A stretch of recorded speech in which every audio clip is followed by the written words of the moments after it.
ناظرین آداب، میں مدثر احمد انقلاب ٹی وی کے لیے خصوصی پیشکش شمشیر بینام میں آپ تمام کا استقبال کرتا ہوں۔ ناظرین، آج میں بات کرنے جا رہا ہوں اس موضوع پر، اس ٹاپک کے اوپر جو پچھلے 10-12 دنوں سے ہندوستان کے مختلف میڈیا میں، مختلف اخبارات میں، سوشل میڈیا میں بحث کا موضوع بنا ہوا ہے۔ جی ہاں، میرا مطلب ہے ان مہاجر مزدوروں کی حالت کے تعلق سے جس میں کبھی کوئی ایک بچی اپنے باپ کو لے کر 1200 کلومیٹر کا راستہ طے کرتی ہے، تو کبھی ایک بچہ جو 10 یا 12 سال کی عمر کا ہے وہ اپنے ماں باپ کو لے کر 900 کلومیٹر کا راستہ بذریعہ سائیکل طے کرتے ہوئے اپنے آبائی علاقے کو پہنچنے کے لیے جدوجہد کرتا ہے۔ اسی طرح سے ایک ماں جو اپنے 2 شیرخوار بچوں کو لے کر گجرات سے بہار جانے کے لیے نکلتی ہے، لیکن راستے بھر میں نہ اسے کھانا ملتا ہے نہ ہی پانی ملتا ہے، جس کی تاب نہ لا کر وہ عورت اسٹیشن پر ہی جان توڑ دیتی ہے، جان گنوا دیتی ہے۔ اس کے بعد اس کے اوپر جو چادر بچھائی جاتی ہے، اس چادر کو لے کر اس کے شیرخوار بچے کبھی کھیلتے رہتے ہیں تو کبھی اپنی ماں کو جگانے کے لیے وہ کوشش کرتے رہتے ہیں۔ ایسی دردناک تصاویر ہم نے اب تک لیبیا، سیریا اور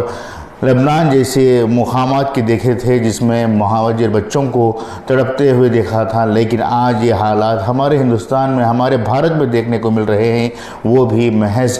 مودی جی کی وجہ سے۔ جی ہاں، یہ وہی مودی جی ہیں جنہوں نے محض 20 دن پہلے ایک بڑا اعلان کرتے ہوئے کہا تھا کہ ہندوستان کے عوام کے لیے وہ 20 لاکھ کروڑ روپے کا اعلان کر رہے ہیں، 20 لاکھ کروڑ روپے کا خصوصی پیکیج دینے جا رہے ہیں، لیکن اس 20 لاکھ کروڑ روپے کا کیا ہوا اور وہ کسے پہنچ رہے ہیں، اب تک اس کا حساب نہیں ملا۔ یقیناً فائنانس منسٹر نرملا سیتارمن نے 20 لاکھ کروڑ کا حساب دینے کے لیے 5 دن تو لگا دیے، لیکن اب تک 25 دن گزرنے آ رہے ہیں، لیکن اب تک اس 20 لاکھ کروڑ روپے کا کیا ہو رہا ہے، کس کے منہ یہ پیسے جا رہے ہیں، اس کا حساب ابھی ملنا باقی ہے۔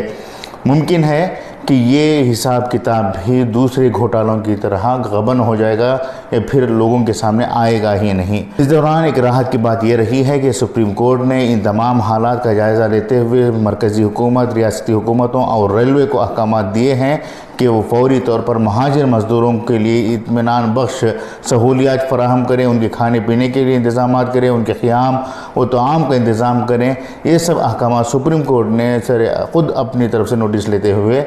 جاری کیے ہیں، لیکن سوال یہ پیدا ہوتا ہے کہ جو لوگ ووٹ دے کر حکومتوں کا انتخاب کرتے ہیں، کیا وہ لوگ ووٹ دے کر ان ججوں کا بھی انتخاب کر رہے ہیں، جس کی وجہ سے ان ججوں کو عوام کی فکر ہونے لگی ہے؟ کیا حکومت کو اتنا بھی ہوش نہیں ہے کہ بغیر سپریم کورٹ کے ہدایت کے، بغیر کسی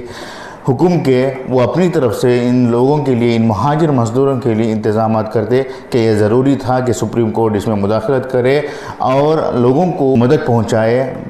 پہنچانے کے لیے مرکزی حکومت کو احکامات جاری کیے؟ یقیناً ہرگز بھی نہیں تھا، لیکن حکومت کی حالت اس قدر بدتر ہو چکی ہے کہ وہ کسی بھی دباؤ کے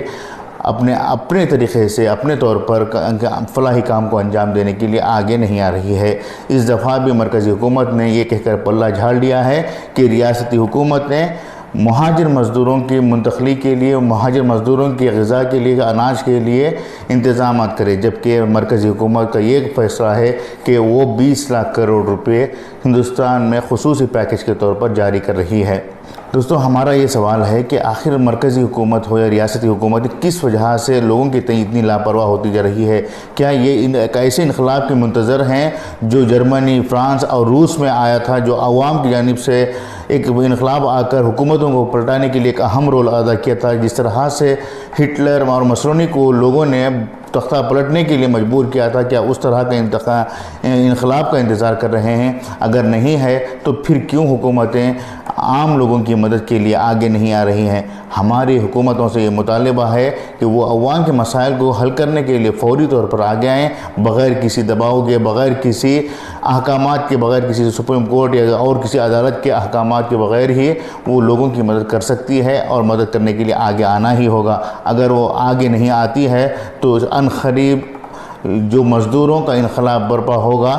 وہ جرمنی اور فرانس جیسے ممالک کے انقلاب سے بدتر انقلاب ہو سکتا ہے۔ ملک کی حالت بدتر ہو سکتی ہے، ملک کا جو نظام ہے تتر بتر ہو سکتا ہے۔ یہ ہماری پیشن گوئی نہیں بلکہ جو تاریخ کا مطالعہ ہے اسی مطالعے کے مد نظر ہم آپ کے سامنے اس ان نتائج کو پیش کرنے کی کوشش کر رہے ہیں۔ تو دوستو ہماری بھی کوشش ہونی چاہیے کہ ہم ایسے آنے والے دنوں میں ایسے حکومتوں کا انتخاب کریں جو عوام کی سن کر کام کریں، نہ کہ عدالتوں کے احکامات پر، عدالتوں کی اشاروں پر چلنے کے لیے وہ مجبور رہے۔ ایسی حکومتوں کا انتخاب کرنا ہمارے لیے اور آپ کے لیے خطرناک ہوگا، اور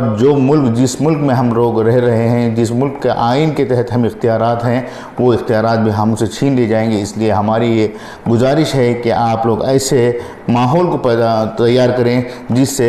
حکومت ہماری ہو، by the people, for the people, of the people کا جو کانسیپٹ ہے اس کے تحت حکومت چلے، نہ کہ ڈکٹیٹرشپ کی حکومت ہندوستان پر رہے۔ ہماری یہ بات آج اتنی ہی مختصر سی رہے گی، مزید نئی فکر کے ساتھ آپ کے سامنے دوبارہ پیش ہوں گے۔ تب تک کے لیے میزبان مدثر احمد کو اجازت دیں، شکریہ۔